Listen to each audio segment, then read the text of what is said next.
Ladies and gentlemen, welcome back to Coding Kaiju. My name is Diego. Once again, we're picking up right where we left off. In this episode, we are going to add a scoring system into our game. We're going to give our asteroids a point value, and when our player shoots an asteroid, their score goes up by that many points. Okay, so for the first thing we're going to do for this is we're going to add their player's total score up here in the upper right-hand corner. Make sure you have the game scene open and select the game node. I'm going to add a new node of type control. It's this node right here. And this is for all user interface nodes. It's going to be inheriting from this control node. So we're going to have a root control node here as a child of our game. I'm going to rename that to GUI. And basically any UI elements we have in our game are going to be a child of this GUI node. Now, as a child of the GUI node, let's add a new node of type margin container. So margin container is a container node for GUI elements that gives a margin that you can specify. A margin is a space away from the edge.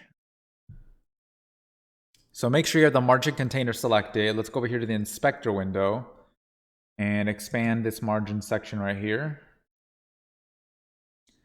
And we're going to set the width of the margin container to the width of our viewport. Mine is at 1280. And I'm going to set the bottom value to 60.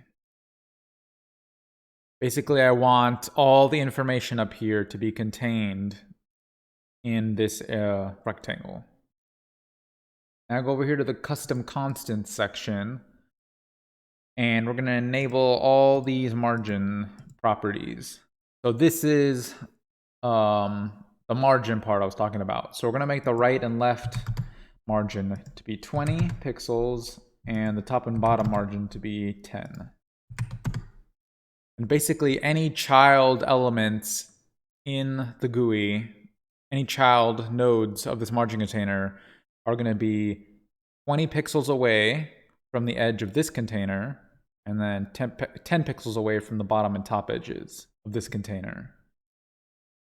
Now let's add a new node of type hbox container. Stands for horizontal box. Horizontal box container. And then as a child of that, we're going to add a vbox container or vertical box container. And basically what the horizontal and vertical boxes do is they align, the horizontal one aligns every child of it horizontally or centers it horizontally, depending on your settings. And the vertical box container aligns or centers everything inside it vertically. Okay, so make sure you have the vertical box container selected. And let's go to the size flags. And under the horizontal section, we want to enable expand. And that'll expand the vertical box container to take up as much horizontal space as it can. Notice those margins we added earlier are now in effect, since it's a child of the margin container. Pause to save.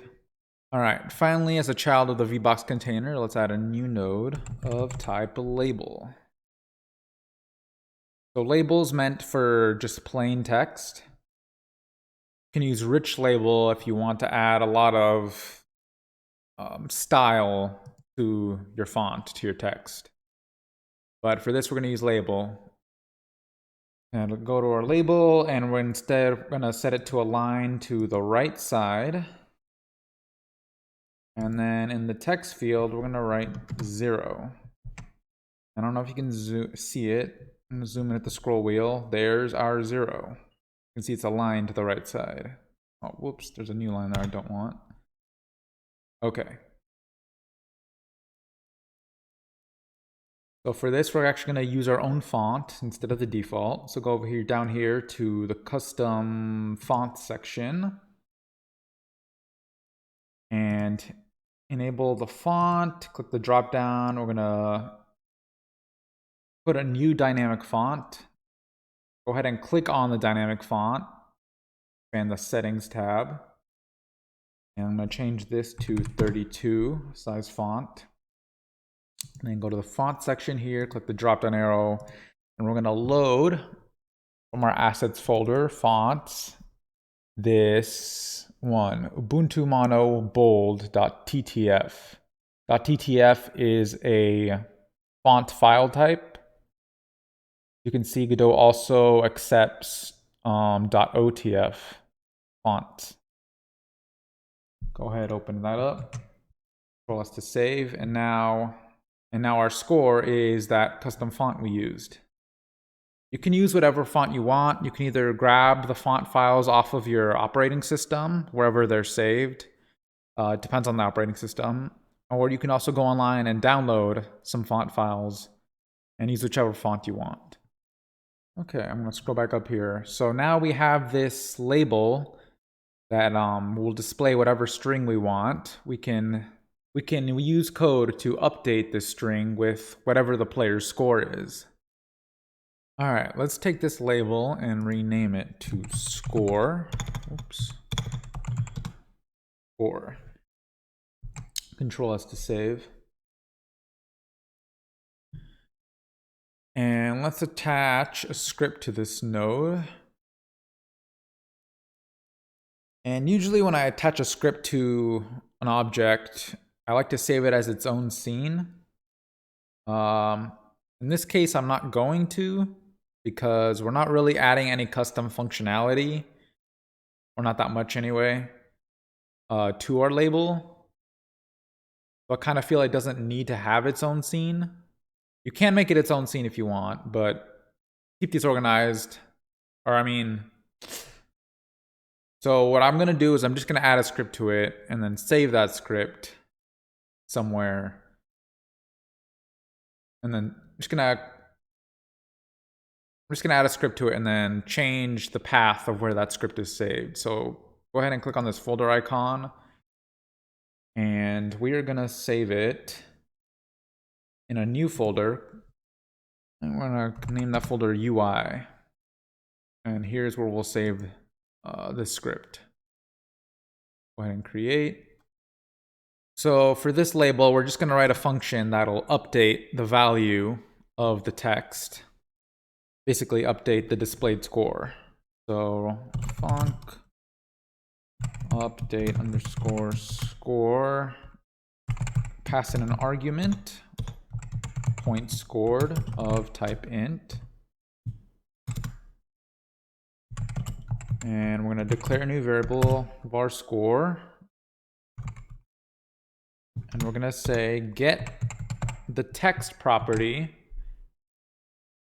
So again, that's this text property here. Go back to the script. Get that text property, cast it as an int, and then store that int into this variable score. And then we're going to say score is now equal to score plus whatever the given value of how many points the player scored is. And then we're going to change that text property to the result here of the score, casted back to a string since this text property is a string. And Control S to save. So let's go back over here. So we want this score to update whenever the player shoots an asteroid. So we'll let the asteroid scene handle that. So go ahead, open up the asteroid scene and its script. And here at the top of the file, get rid of that space. Let's declare a new variable called var score value. I'm going to get a default value of 100. So our asteroids will be worth 100 points. Okay, and then open up the small asteroid script. And since our variable is already declared, we can't, and we don't need to declare it again. So in the ready function, which runs when which runs when the node is first added to the scene. We're going to actually change the score value to 250. So we're going to make the smaller asteroids worth more points than the bigger ones, since they're more difficult to shoot. And it's usually better survival-wise to dodge the smaller asteroids rather than try to shoot them. All right, go back to the asteroid script. And we're going to create a new signal. And I'm going to call it score change. So this signal will emit whenever the score up here on the viewport should change. All right, so the first thing we need to do is let's go ahead and get the label. Do that in the ready function here. So let's get the label. First, we're gonna get the tree, the scene tree, and we're gonna get the root node from that. We're gonna say get the node, so we're gonna say get the root game node, and the GUI, margin container, hbox container, vbox container, /score.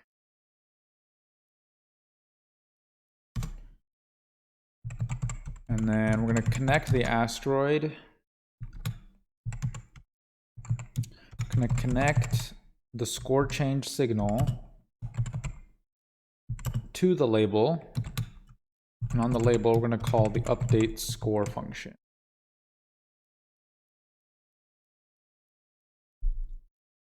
All right, so now that the signal's connected, can't forget to actually emit the signal. So go over here, and we're going to emit this signal. So we're going to emit the score changed signal. That's the signal we define here. And I'm going to pass this score value along with it as an argument. And then let's emit that signal in the asteroid small script as well. All right, let's try running the project. And the score updates. But we can go a step further. Instead of just updating the score in the upper right-hand corner, let's actually display the score the player got on the asteroid itself over top the explosion. All right, make sure you have the asteroid scene open. And let's add a new node. Node 2D. Try to create that. And we're going to rename this to points scored. Go ahead and right click that and let's save this as its own scene. And we're going to save this in the UI folder. And then we're going to delete it from this asteroid. So then navigate over here, down here into the file system. Go to the UI and open up the point scored scene we just made. And let's attach a script. Go ahead and create it.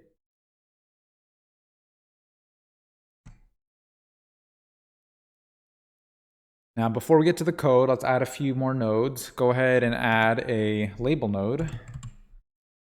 Label. And we're also going to need a timer. Oops. Make sure your timer is a direct child of the root point scored node. All right, let's set up the timer. Go ahead and select it. And go over to here, the inspector. I'm going to enable the one-shot property and the auto start property so that the timer only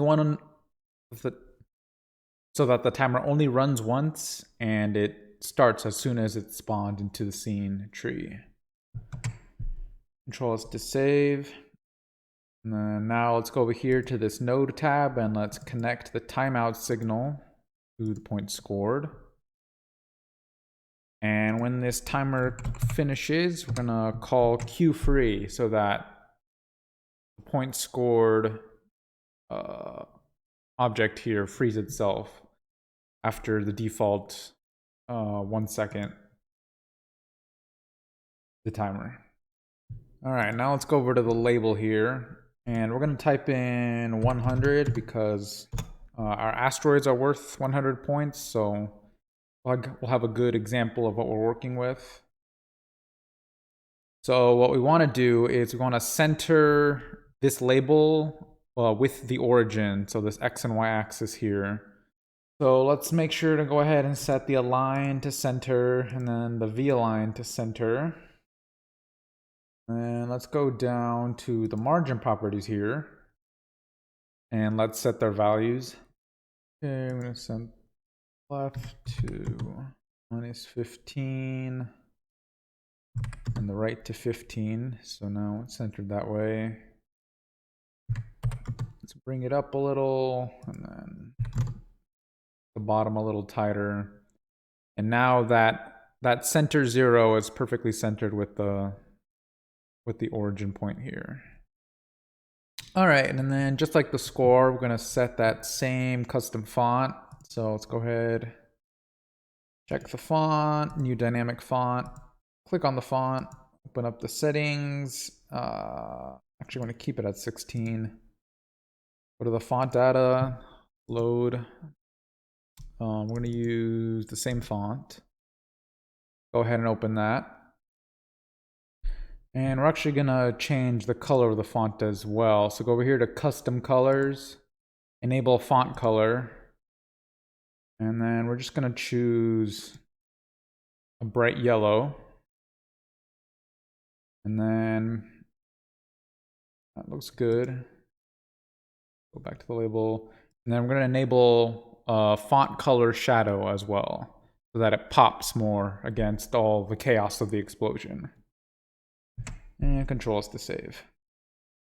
Okay, we got the visual portion taken care of. So let's add the sounds. So select the point score node. And let's add a new node of type Audio Stream Player 2D.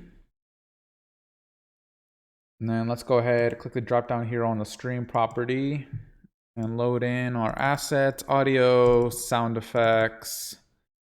And we're going to do the score point dot wave. Go ahead, open that. And then same with all sounds, you're going to have to set the volume according with your soundscape. I'm going to set mine to -3. And then for this one, also turn on autoplay.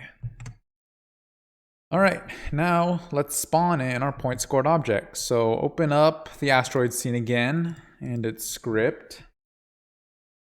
We're actually going to define a new function right under this explode function here. We're going to call this one _spawn score.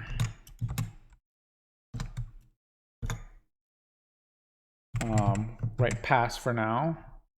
Let's go ahead and import our new scene we just created. Points scored scene. Load. And then remember, since we have it saved as its own scene, we can always click and drag it to autofill the path. All right, let's go back down to the spawn score function and instance this. So I'm gonna create a new variable called point scored dot instance.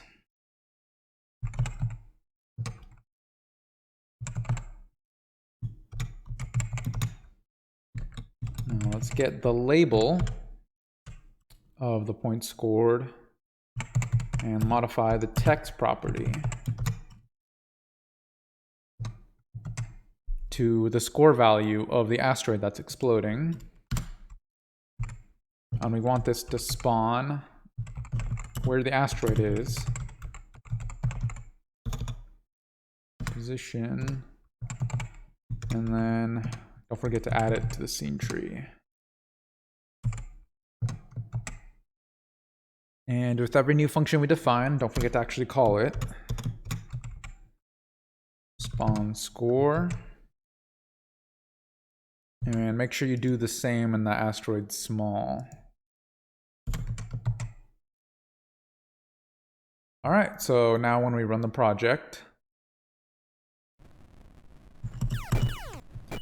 got the little numbers appearing.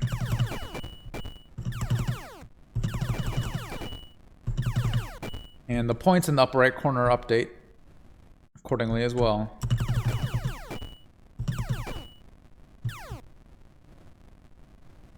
Alright guys, I think we're going to stop there. Leave a like if you liked the video. Subscribe if you want to be notified of when the future videos come out. And as always, thanks for watching.